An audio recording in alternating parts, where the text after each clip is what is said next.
आइए विचार करें, राम या रामायण काल्पनिक थे या वास्तविक थे। आज का टॉपिक है।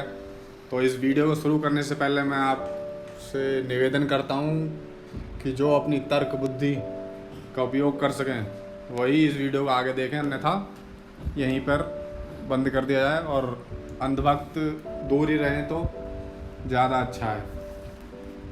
तो आज मेरे कुछ सवाल हैं जो आपको सोचने पर मजबूर कर देंगे कि ऐसा भी कभी हो सकता है या नहीं हो सकता। अगर आपको इसके बारे में थोड़ी भी जानकारी हो तो हमें कमेंट बॉक्स में ज़रूर बताएं।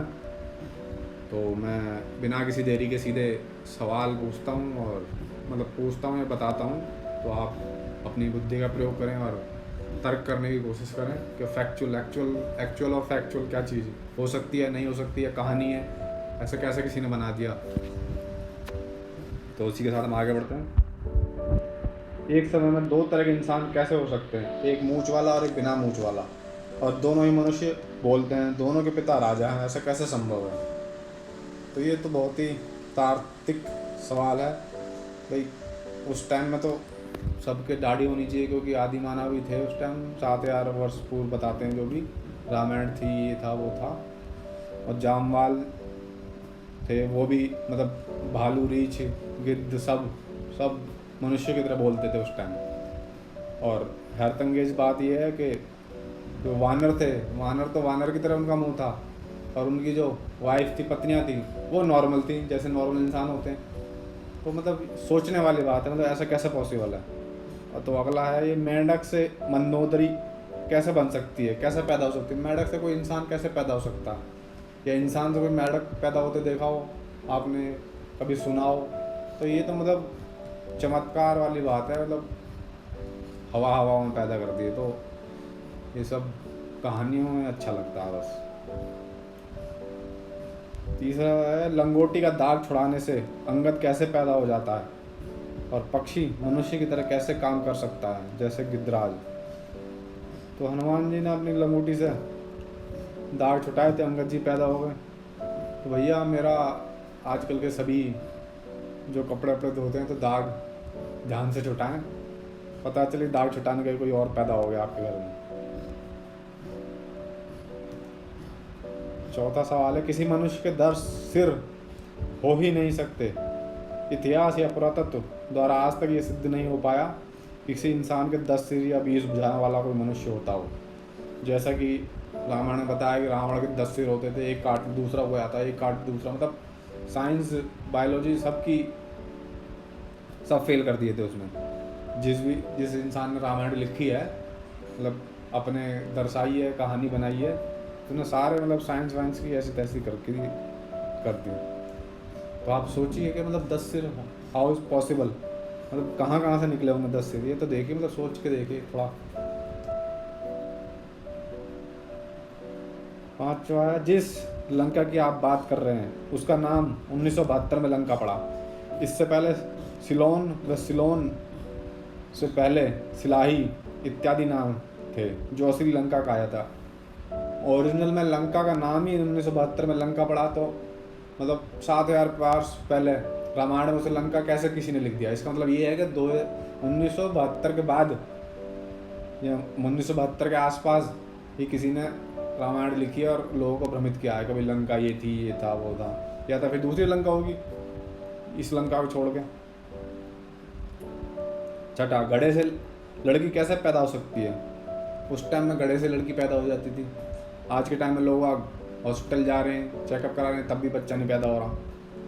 एक माह में मकरध्वज कैसा पैदा हुए। मछली से कोई मनुष्य कैसे पैदा हो सकता है। लोग मछली से भी मनुष्य पैदा होते उस टाइम। और बताओ, एक माह में मकरध्वज पातालपुरी में नौकरी करने लगा, ये संभव है। अगर संभव है तो साबित करो भाई साहब। 8वां है, सम्राट अशोक के काल में अयोध्या का नाम साकेत था, तो अयोध्या के बाद साकेत और साकेत के बाद अयोध्या कैसे पड़ा। पुरातत्व विभाग की तरफ से एक भी प्रमाण हो तो बताओ कि राम राज्य था या बस कहानियों में है। 7 घोड़ों से सूर्य कैसे चल रहा है, आपकी पुस्तकें कह रही हैं, जबकि विज्ञान कह रहा है कि सूर्य चलता ही नहीं। जब राम का राज्य अभिषेक हो रहा था तब सूर्य 1 महीने के लिए रुक गया था, आपकी किताबों में लिखा है, जबकि सूर्य चलता ही नहीं। तो मतलब ये तो मतलब मजाक से ऊपर से कुछ कह नहीं सकते, मजाक कह लो, अंधभक्ति कह लो, मूर्खता कह लो। सूर्य को मतलब 7 घोड़े चला रहे हैं, बताओ। घोड़े जल कर राख ना हो जाएंगे। इन्होंने सूर्य को भी आदमी का रूप दे दिया, सूर्य को भी देवता बना दिया इन्होंने। मतलब पाखंड की हद होती है। और ये तो सबसे बड़ा पाखंड है। सूर्य खाने गए हनुमान की स्पीड और कद क्या था, जो हनुमान सूर्य की आग से नहीं जल सकता, तो पूंछ में लगी आग से कैसे जल सकता था, बताओ। छोटी सी पूंछ में आग की तो उन्होंने लंका जला दी थी, जबकि आग का गोला कितना बड़ा है, उसे वो खा गए थे। एकदम हद है, मतलब मूर्खता की एकदम लिमिट भी क्रॉस कर दे। जो फेंकने वाले होते हैं ना, आज टाइम इंडिया में जो फेंक रहा, उससे आदि काल में उससे बड़े बड़े फेंकने वाले थे हमारे यहाँ, मतलब पूर्वज हैं। फेंकने में तो इतिहास है हमारा, कह सकते हैं। वाल्मीकि रामायण कहती है कि चैत्र अमावस्या को रावण का वध होता है, जबकि तुलसी कृत रामायण कहती है कि कुमार दशहरा को रावण का वध होता है। तो सच क्या है? मतलब सारी रामायण जिस अलग अलग उन्होंने लिखी हैं, सबके अलग अलग तथ्य हैं, किसी का मतलब मैच ही नहीं कर रहा। सब अपने अपने हिसाब से बना दे रहे हैं कि हाँ भाई उस टाइम रावण मरा था, क्या नहीं नहीं उस टाइम रावण मरे थे। ये जैसे गए देखने वहाँ। सोने की खोज हुई 4000 वर्ष हुई हैं, और 70,000 साल पहले सोने की लंका कहाँ से आई थी? सोने का गलनांक 3000 से अधिक होता है। तो बताओ पूंछ की आग से इतना तापमान कैसे बढ़ सकता है? सोने का महल था या सोने की लंका? 6000 वर्ष पूर्व सभी चमड़े का परिधान पहनते थे। 70,000 वर्ष पूर्व कपड़े राम कहाँ से पहनते थे? सही बात है, पहले तो आदि मानव होते थे, चमड़े वमड़े पत्ते वत्ते डालते थे। जबकि आज के रामायण देखिए आपने टीवी में जो दिखाते हैं, है तो खैर काल्पनिक ही, उसमें पर सब फैशन सिल्क के पहनते हैं, एकदम डिजाइनर, माला वाला मोतियों की, सब एकदम मुकुट वुकुट। सोने का तो पूछे ही मत। सोने का तो ऐसा है उन्होंने मजाक बनाया कि भैया क्या करें, सोने को तो इसने ऐसे प्लास्टिक की तरह गला दिया उस टाइम। तो आज के टाइम नहीं मिलता होगा, उस टाइम मिल जाता होगा। 13वां सवाल है, जब ब्रह्मा के मुख से ब्राह्मण पैदा हुआ तो भारत में ही क्यों पैदा हुआ? क्योंकि ब्रह्मा ने ब्रह्मांड रचाया, तो चीन, अमेरिका, थाईलैंड, जापान, दक्षिण कोरिया वगैरह वगैरह दुनिया के बाकी देशों में ब्राह्मण क्यों पैदा नहीं हुआ या होता?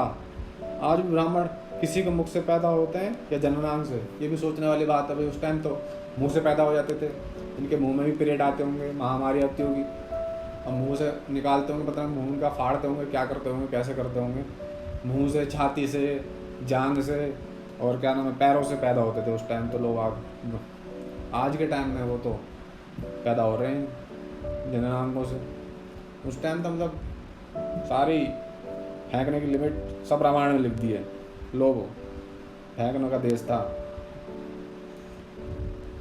अच्छा, एक और सवाल है, वह कौन सा सॉफ्टवेयर था जिससे पता चल जाता था कि लक्ष्मण रेखा को सीता पार करे तो कुछ नहीं होगा, परंतु रावण पार कर ले तो जल जाएगा? ये भी तड़ा सॉफ्टवेयर था उस टाइम। टेक्नोलॉजी मतलब हाई थी उस टाइम बोले तो। आज के टाइम में अभी तक ऐसा कोई सॉफ्टवेयर नहीं हो पाया। लोग लगे पड़े हैं, कोई मंत्र वंत्र हो तो पूछ लो, कोई बता दो भैया कमेंट बॉक्स में मंत्र वंत्र। कोई ब्राह्मण देख रहा हो, पंडित चूतिया बनाना चाह रहा हो तो आप सॉफ्टवेयर का नाम नीचे बता सकते हैं, हम डाउनलोड करके देखेंगे क्या होता है। जिस धनुष को रावण उठा नहीं सकता था, उसी धनुष को उठाने वाली सीता को रावण कैसे उठा सकता? बताओ। जो धनुष को रावण नहीं उठा सकता उसे सीता उठा सकती थी, और रावण सीता को उठा सकता था। मतलब अल्टीमेटली तो धनुष भी उठ ही गया। रावण सीता को उठा सकता, सीता धनुष को उठा सकती थी। चलो भैया धनुष भी उठ गया। ऐसे सवाल अयोध्या सुनवाई में सुप्रीम कोर्ट में पूछे गए जिनका जवाब सरकार और आर्कियोलॉजी डिपार्टमेंट नहीं दे पाया। सवाल तो और भी बहुत हैं। सवाल इतने हैं कि 100 के 1000 सवाल से ज़्यादा सवाल होंगे। ये मूर्खता भरी रामायण किसी ने रची है लोगों को पागल बनाने के लिए। तो आप सभी से मेरा निवेदन है कि आप अगर रामायण की सच्चाई जानना चाहते हैं तो ये सच्ची रामायण जो आपकी स्क्रीन पर दिख रही है बुक, जो E.V. रामास्वामी पेरियार जी ने लिखी है, जिसका हिंदी अनुवाद ललित सिंह यादव जी ने लिखा है, और जिसको बाकायदा कोर्ट में चुनौती गई है कोर्ट से, बाकायदा जीती है हाई कोर्ट इलाहाबाद में। इसने हाई कोर्ट इलाहाबाद ने माना है कि रामायण काल्पनिक थी। तो आपसे अनुरोध है कि सच्ची रामायण को ख़रीदें और पढ़ें और लोगों को जागरूक करें। ये फ्लिपकार्ट और अमेजन पे अवेलेबल है। इसी के साथ हम अपनी वीडियो को विराम देते हैं। सभी दर्शकों को जय भीम, नमो बुद्धाय।